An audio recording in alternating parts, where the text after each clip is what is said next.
Okay, hello.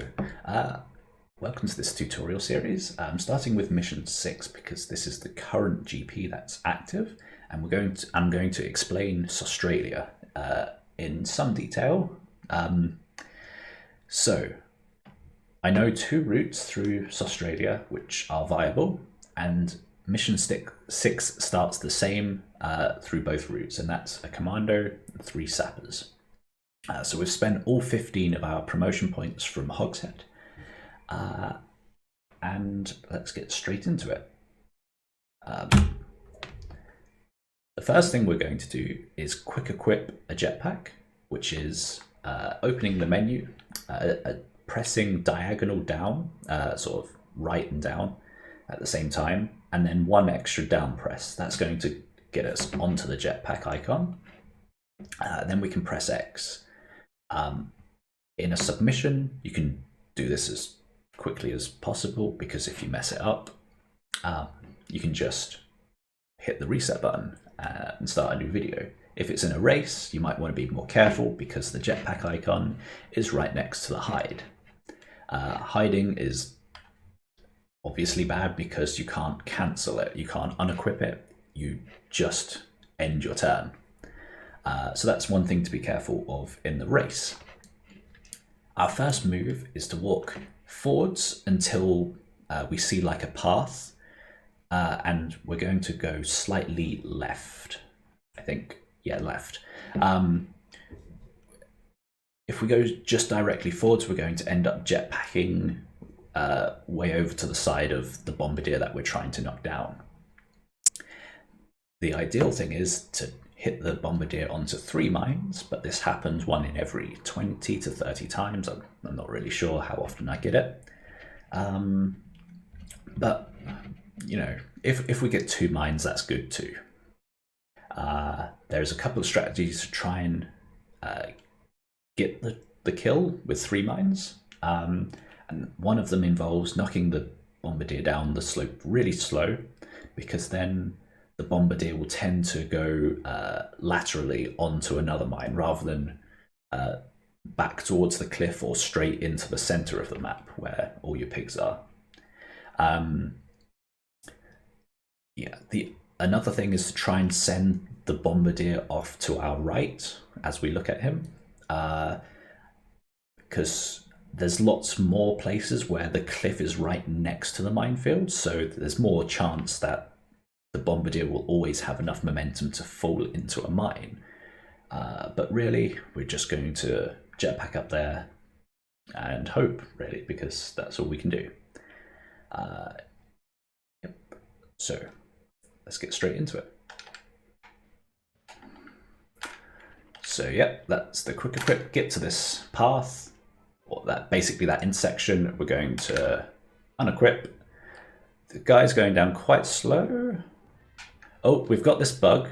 It'd be good if somebody finds out why that happens, why we're able to move. Usually the game prevents you from moving whilst the AI is being blown up everywhere. Unfortunately, you only hit 1 mine. But yeah. So the next part is he only hit 1 mine. He's quite close.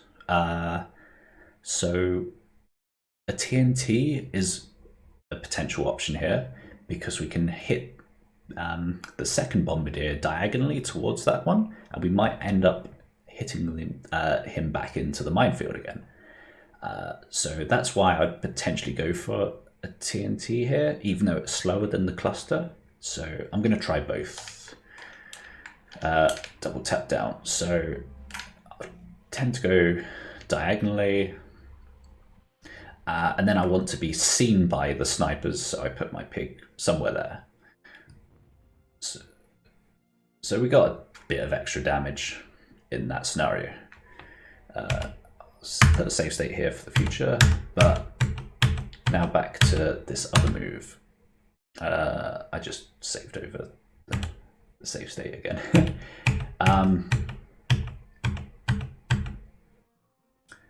Yeah, so I've saved this one. I'll try from the beginning again. to see if we can get a different result, because I want to show the cluster as well. Yep, so we got 20.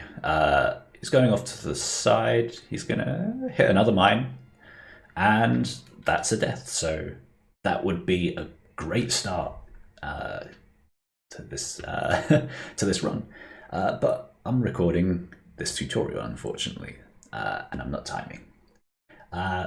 So from here, I'd probably now choose the cluster, even though I'm always scared of not getting the double tap on a cluster. I don't need this bombardier to hit a mine. It's fast if he does, but I can just get the straight up kill with a cluster. I want to aim the cluster down a bit and just behind. Yeah. Apparently I don't want to do that.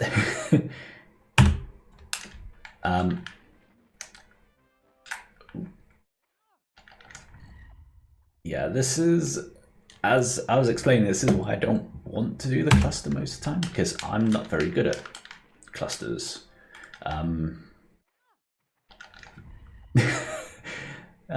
He might die.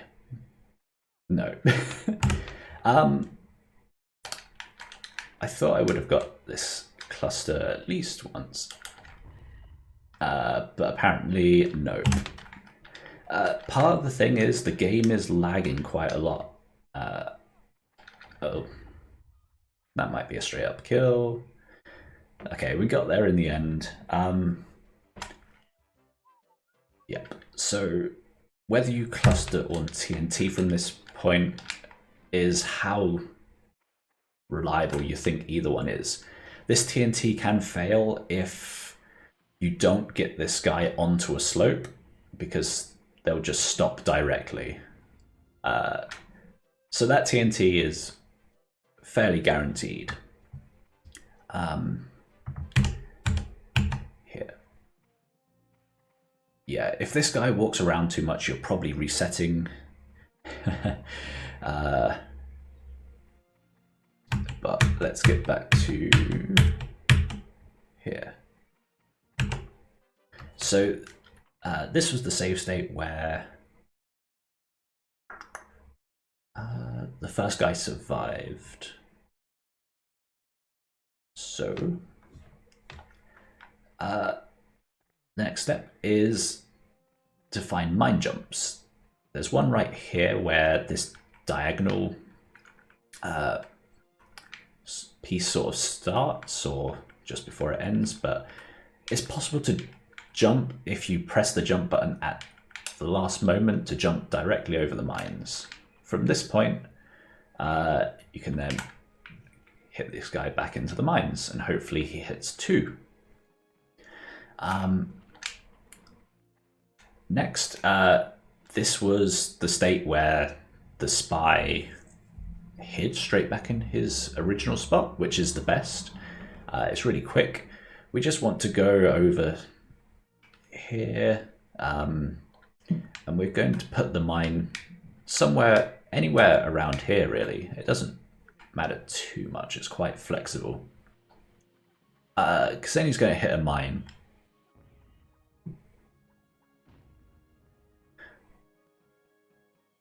Yep, this guy is surviving, but he's on the inside, which is good. That guy hiding is really good for us as well. So we know we can clean up this guy really easily. And we just need the super air burst. And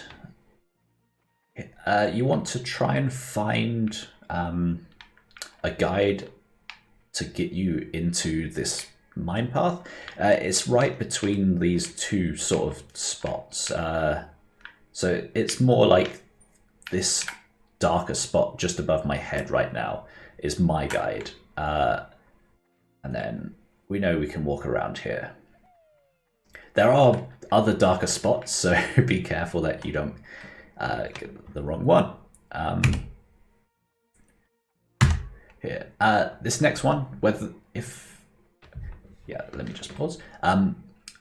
when that guy is right there, we just need to charge the bar up to just under halfway, and that will be a direct hit. One thing we can do is double detonate immediately above his head, because that would guarantee the kill. We then also don't have to wait for the airburst to go up into the air one extra time.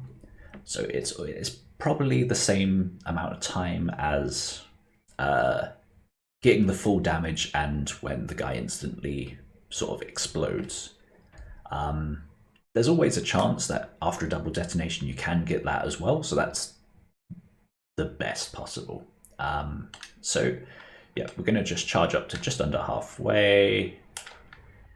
We're going to double detonate, and we got the instant explosion. Oh, we still have to wait for that guy. Anyway, yeah, so from here, oh, that was a bit short. Yeah, so that won't be a kill. Yeah, so just under halfway.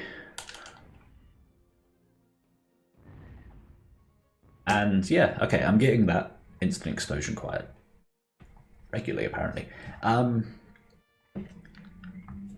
Yeah, so you'll want to try and you'll have to bear in mind that that guy can move, and you want to set up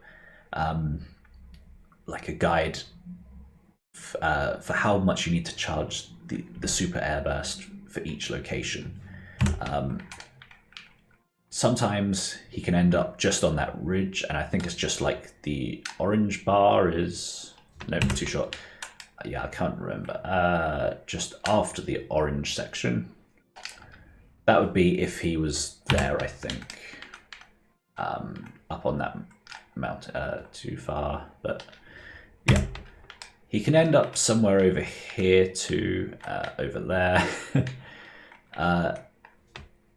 When he's in the box, you can do the double tap 2. If you overcharge it, I think you still tend to kill this guy most of the time. So it's best to overcharge rather than undercharge. That's enough rambling, I think, for mission 6. Yeah, it's just get comfortable with mine jumps. There's other places you can jump over the mines with various degrees of success.